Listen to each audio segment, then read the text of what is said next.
Olá pessoal, sou o professor Jonildo da Central do Enem.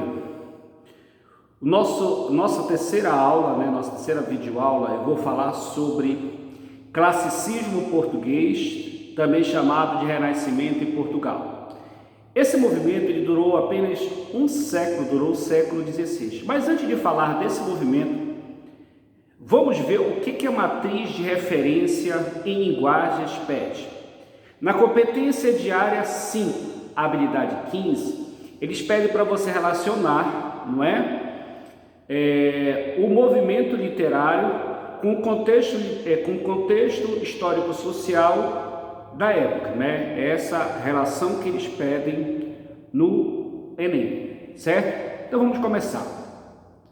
O classicismo ele começa no ano de 1527, 1527, com a volta do poeta Sá de Miranda, depois de passar uma temporada de 6 anos na Itália, colhendo informações sobre arte em geral, em especial sobre literatura, em particular sobre literatura.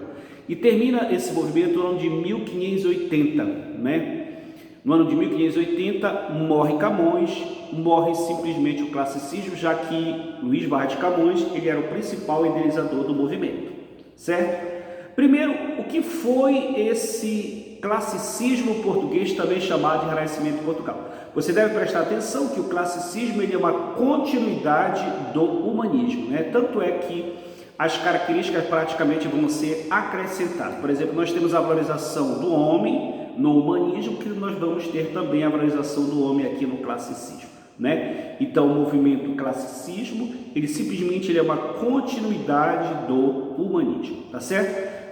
O que foi o classicismo? O classicismo simplesmente ele foi um movimento de supervalorização de alguns valores apregoados na antiguidade clássica, Como equilíbrio, sobriedade, naturalidade, eram valores que eram apregoados na antiguidade clássica que esse movimento tenta resgatar.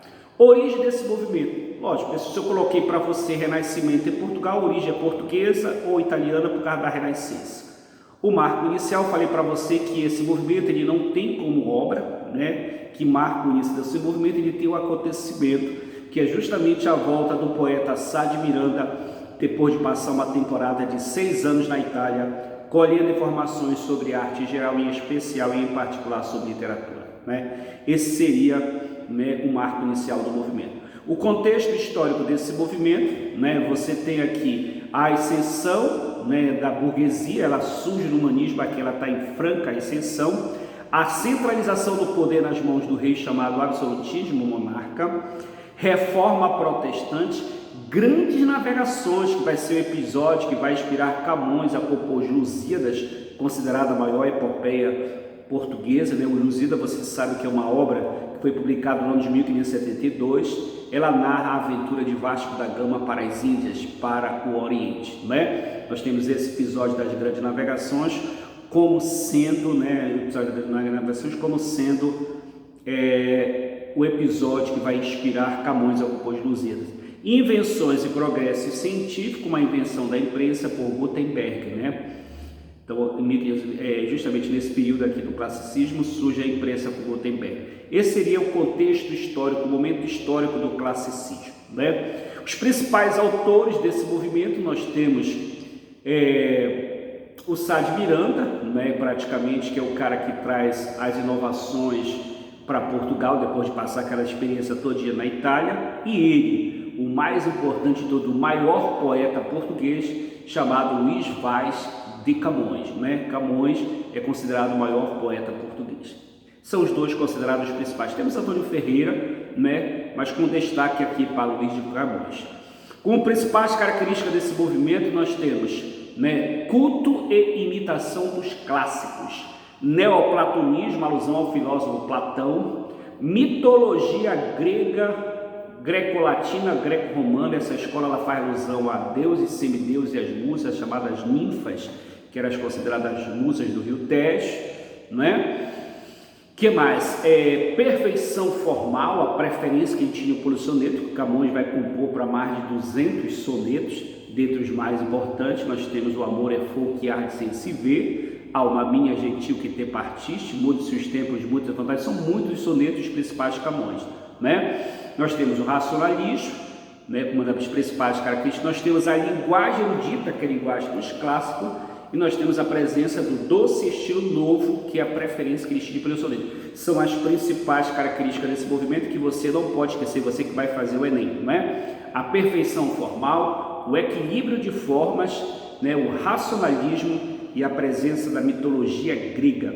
Nas principais produções literárias desse movimento, nós temos a poesia lírica, onde então você tem os principais poemas líricos, que são os sonetos, né? E nós temos também a poesia épica como principal obra dele. Nós temos a epopeia. Pessoal, o que é uma epopeia? Epopeia é uma obra grandiosa que narra um feito glorioso. Como principal epopeia nós temos os Lusíadas, considerada a maior epopeia clássica, que tem por assunto narrar a viagem de Vasco da Gama para as Índias, para o Oriente. Então, a produção literária desse movimento, você tem a poesia lírica e a poesia épica, né? Na poesia lírica você tem os sonetos de Camões, e na poesia épica você tem os Lusíadas. É assim dividida a obra de Camões. E geralmente os vestibulares perguntam, né, se Camões era lírico ou épico. Se fizer essa pergunta para você, se Camões é lírico ou épico, lembra que Camões produz poesia lírica e produz poesia épica. Na poesia lírica nós temos sonetos, na poesia épica nós temos Lusíadas. Aí você começa a estudar Camões lírico e Camões épico. Primeiro, quem foi Camões, né? Camões ele foi considerado o nosso maior poeta lírico e épico da literatura clássico-renascentista. Ele é o maior poeta português,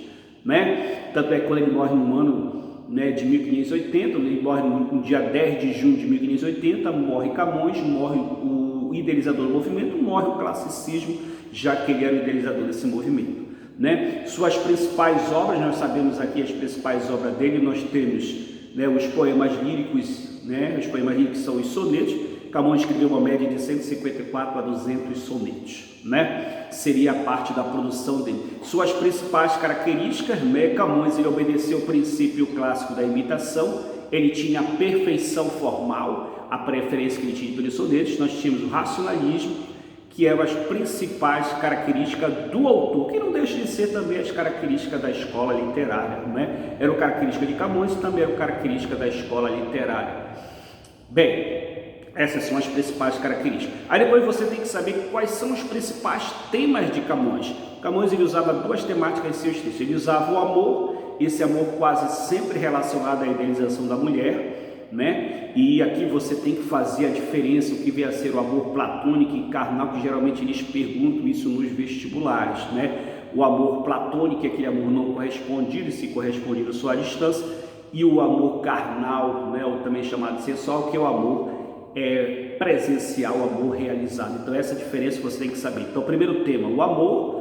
Depois nós temos o desconcerto do mundo. O que é o desconcerto do mundo? Camões queria consertar as coisas que estavam erradas no mundo, né? Então o desconcerto do mundo é a falta, né, aquela desproporção entre o merecimento humano e o destino. São os principais temas do Camões. Além desse, nós temos o amor, o desconcerto, nós temos a mutabilidade das coisas, as mudanças, a instabilidade das coisas. São os principais temas de Camões. Aí nós temos também, para observar aqui, nós temos as principais características dos poemas líricos, né, que é a ideia do amor platônico e carnal, a reflexão sobre o amor platônico e carnal e a idealização da mulher, porque o Camões sempre faz isso relacionando o amor à idealização da mulher. Isso é Camões lírico. Quando você fala de Camões épico, a palavra épico vem de epopeia, né? O que é uma epopeia? Uma obra grandiosa que narra um feito glorioso, grandioso. Como principal epopeia clássica, nós temos os Lusíadas, que tem por assunto a viagem de Vasco da Gama para as Índias. Em outras palavras, os Lusíadas têm por assunto a história de Portugal. As grandes conquistas e batalhas vencidas pelos heróis portugueses, elas são retratadas na obra Os Lusíadas, né? Então, o que é que você tem que saber? O assunto da obra, quem foi considerado o verdadeiro herói da obra Os Lusíadas? Quem foi considerado o verdadeiro herói da obra Os Lusíadas vai ser o povo português. E quem foi considerado o herói aparente ou digno representante da epopeia portuguesa vai ser o navegante português Vasco da Gama, né? Vasco da Gama, ele vai ser apenas considerado o herói aparente da epopeia. Quando você vai fazer a divisão da obra Os Lusíadas, né? você divide ela em 5 partes: proposição, proposição, invocação, dedicatória, narração e epílogo, São as 5 partes que é composta a obra Os Lusíadas. É assim que está dividida a obra Os Lusíadas, tá bom? É isso, galera. Boa sorte e até a próxima.